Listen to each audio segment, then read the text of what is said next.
Well, you heard Buddy Dyer in the news conference, and as I mentioned, when he talked right off the bat, and he said that 50 people are dead. As I mentioned, the news media, there was a gasp. People were shocked. And as I watch him today, and I've watched him for a long time, you know, he's staying calm, but he clearly looks very upset and clearly exasperated that this has happened in our city, the City Beautiful. Let's listen to him now. Today we're dealing with something that we never imagined and is unimaginable.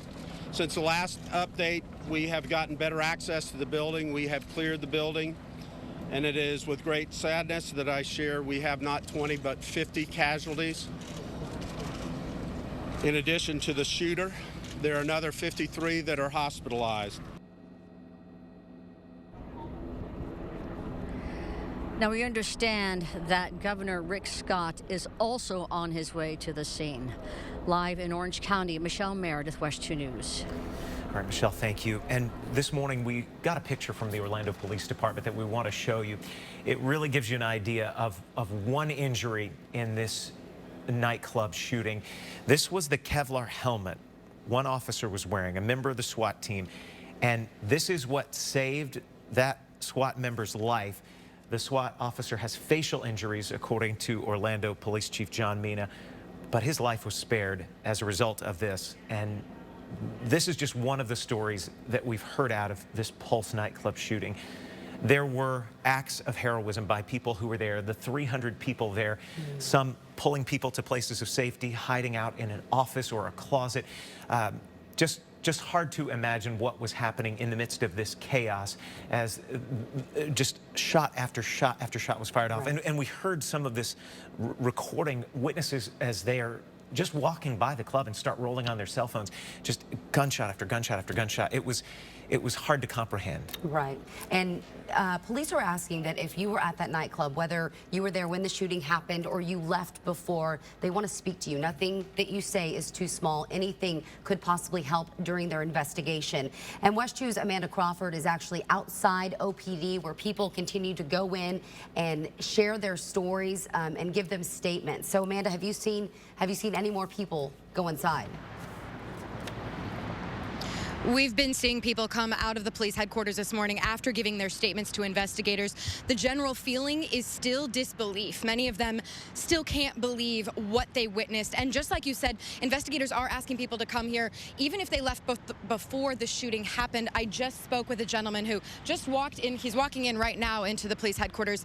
He says he left the club 20 minutes before the shooting. He went home, he went to sleep. He woke up this morning to just a ton of messages, Facebook, Twitter, texts of friends asking him if he's okay. And he's still processing what happened, knowing that he left moments before that mass shooting and the terror broke out there at the nightclub. So he's going in to offer what help he can to investigators. Witnesses were told to come here to the headquarters to give their statements. We've been talking to some of them as they came out this morning, and they told us just about the panic and the chaos that erupted after those gunshots went off. So we have statements from a couple of them that we want you to hear now. Second and third rounds, that's when people started ducking, going on top of each other to stay down, stay in cover. But since the shots kept on going, you know, that's when everyone decided to start running towards the exit, which was to the back. I see everybody hop to the floor. My girlfriend's like, oh, what's going on, what's going on? Someone's shooting. I'm like, no, can't be. We're in post. That's not happening. Nobody's shooting. It's got to be the music. Then I saw the fire coming from his gun, and then everybody hopped to the floor, and from that, I just got out of there.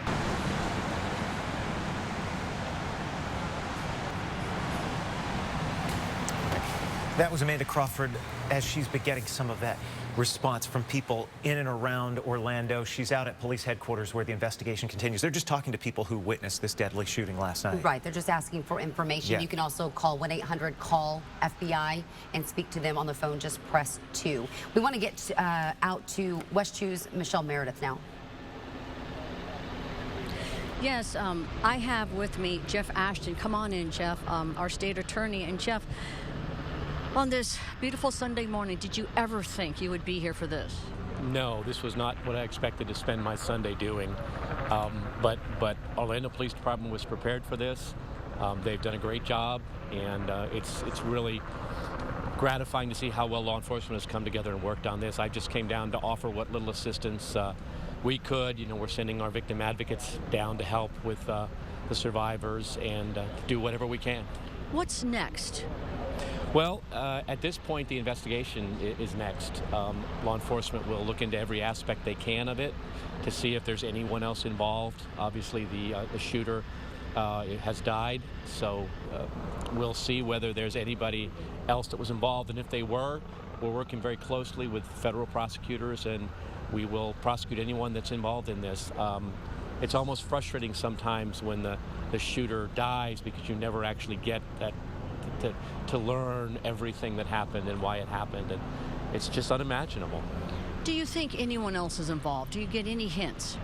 I really don't. I'm not involved enough in the investigation to answer that. That would have to go to law enforcement.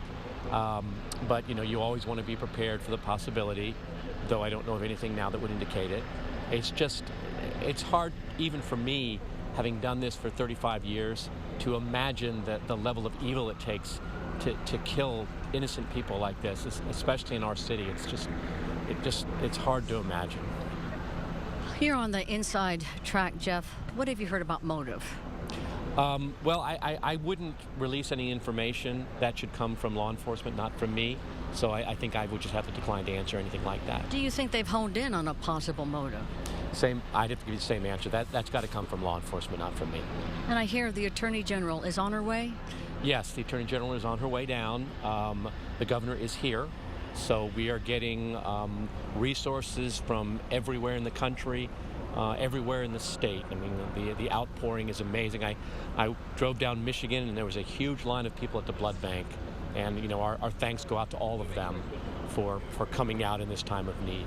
What do you think about the outpouring of police departments and states that have been calling and saying, let us help? It's very gratifying. I mean, it's our law enforcement prepares for this kind of thing, even if it's never happened. And everybody is on board, working together, coordinating together, state and federal resources, and I just think it's fabulous. The chief of police of St. Cloud brought a inflatable shelter for them to use. So it's just great when everyone comes together in this kind of incredible tragedy. Well, I thank you very much, Jeff. I appreciate you talking to us. And as you just heard Jeff say, that the governor is here, and we hope to hear from him anytime now. Live in Orange County, Michelle Meredith, West 2 News. And with 50 people being killed, there are countless other injuries. Some 53 people were hospitalized. So for them, a big issue is getting blood. It is greatly needed right now, and the Orlando community is coming out in full force to help. Look at that. Yeah. Those are people standing outside One Blood on Michigan Avenue, waiting to donate. I mean, these lines will be long, no doubt about it. But your blood is desperately needed. O negative, O positive, and AB plasma blood is what they're looking for. You can go to West Michigan Street near South Orange Avenue or Commodity Circle near John Young Parkway. Now, this next graphic gives you an idea. If you're wondering if you are eligible, this will help you figure out the eligibility for making a donation of your blood. You have to be 16 years or older. 1 year deferral for several travel locations, including malaria-prone countries. So that means it has to be longer than a year that you travel to somewhere where malaria is prone. Tattoos and body piercings from state licensed facilities, as long as they're healed, won't exclude you from giving a donation of blood. All right, we are continuing to monitor where the investigation is unfolding there on the left of your screen, and we are following the latest as the investigation unfolds. Senator Bill Nelson is at the podium. It doesn't look like he's ready to speak just yet, but we're expecting to hear from him as he talks about what has happened here in our state and right in downtown Orlando in our backyard. And again, this all unfolding around 2 this morning when the alleged gunman opened fire. Let's listen in to U.S. Senator Bill Nelson.